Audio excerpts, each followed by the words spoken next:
बिस्मिल्लाहिर्रहमानिर्रहीम। सुहेल्स बैटेक solar short channel की जानब से आपको वेलकम करता हूँ। CS604 ऑपरेटिंग सिस्टम ये है जी करेक्ट सोल्यूशन, हर तरह से परफेक्ट सोल्यूशन। अब आपकी ये जिम्मेदारी है कि आप इस वीडियो को ज़्यादा से ज़्यादा शेयर करें, लाइक करें, चैनल को सब्सक्राइब करें। परफेक्ट सोल्यूशन होता है, आपको पता है मेरा पिछली असाइनमेंट में भी आपके नंबर पूरे आए थे। तो अब आपको करना क्या है, मुझे फॉलो करना है, वीडियो को लाइक और शेयर करना है। परफेक्ट सोल्यूशन है, सारे आपके क्वेश्चन रिजॉल्व हो जाएंगे। जो अब तक की जितनी भी वीडियोस आप कह रहे थे कि सर बना दें, तो वो मैंने बना दी। आप तरीकाकार सुन लें।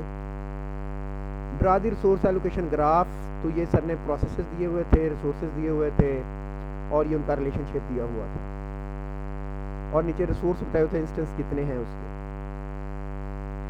अब यहाँ से आपको देख के मैं बताता हूँ, एक मैं समझाऊंगा, बाकी आप इसको देख के समझ आएंगे। मैं कह रहा हूँ process P1 is waiting for an instance of R1 and R2 resources. देखें P1 किसका वेट कर रहा है, R1 का।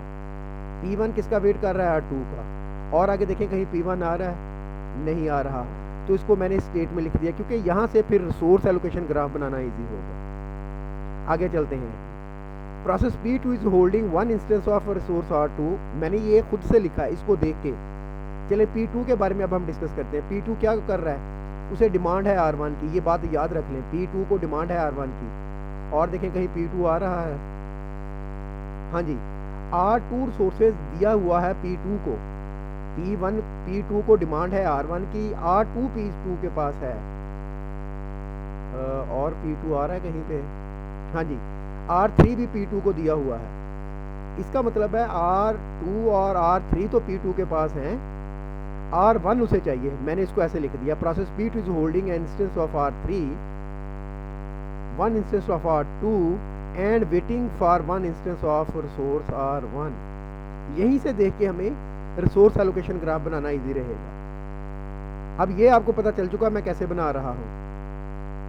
चलिए एक और, process P3 is waiting for an instance of R3। P3 R3 के वेट में है, और देखें कहीं P3 आ रहा है,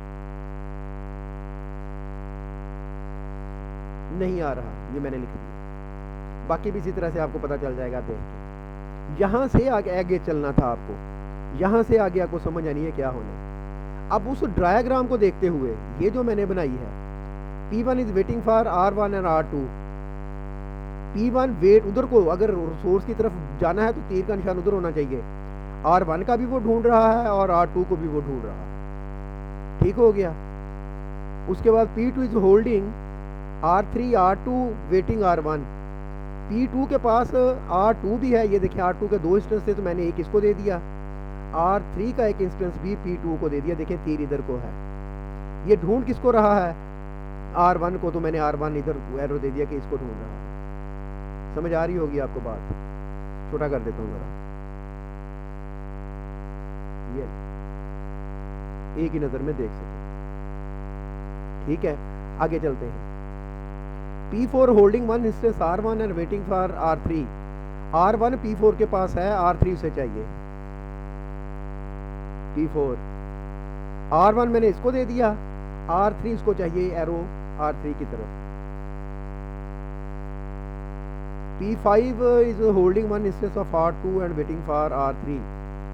R2 इसके पास है, R2 इसके पास है, और इसको क्या चाहिए, R3 मैंने एरो दे दिया। ये आपका रिसोर्स एलोकेशन ग्राफ है, और ये एक्चुअल रिसोर्स एलोकेशन ग्राफ है, और ऐसे बनना था ये।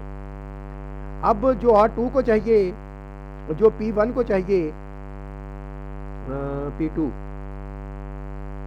जो P2 को चाहिए वो P4 के पास है। जो P2 को चाहिए वो P4 के पास है। अच्छा, जो P5 को चाहिए वो किसके पास है जी, R3 किसके पास है, वो P2 के पास है। इस तरह से ये एक साइकिल जनरेट हो रहा है। तो इसलिए system is not is in safe state. मैंने लिख दिया system is not in safe state because cycle are created.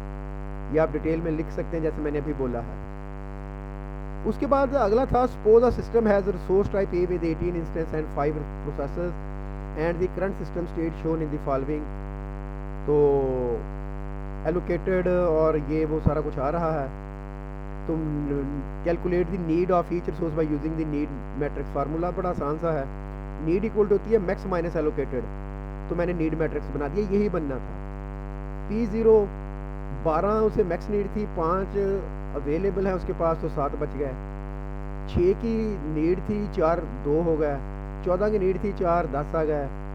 16 की नीड थी, 3 13 आ गए। 8 की नीड थी, 2 6 आ गए। तो ये था इसका आंसर।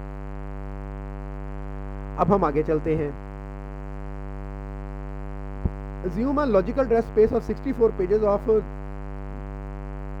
ये असल में चीज़ सोचने वाली थी, देखने वाली थी, जो गौर नहीं की गई। वर्ड्स हैं ये 1024 वर्ड्स, ठीक है ना। इसका मतलब है ये 16 बिट्स पे मुश्तमिल होते हैं।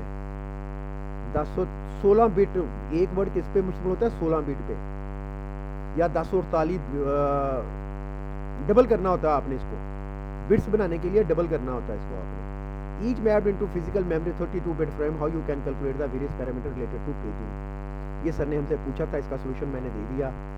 64 थे हमारे पास पेजेस, जब उसका हमने लॉग लिया 2 रेज़ टू पावर कितनी बनती है, log 2 जो ले रहे हैं 6 तो 64, 32 का 5, ये 20 और 48। आप सोच रहे होंगे ये 20 और 48 कैसे आ गया, मैं वही बता रहा हूँ। 1024 वर्ड हैं, जब उसे हम एक कैरेक्टर में लेंगे तो डबल से मल्टीप्लाई, मतलब 2 से मल्टीप्लाई करेंगे। वर्ड 16 बिट में मुश्तमिल होता है, इसलिए 10 20 और 40 है। 11 बिट्स अब ये देख लें कैसे आया हुआ, ये देखें। ये हैंड आउट्स पेज है 168। हैंड आउट्स पेज कितना है? 168। ये मैंने सिर्फ इसीलिए आपसे रेफरेंस के तौर पर इसे रखा था। 11 बिट्स।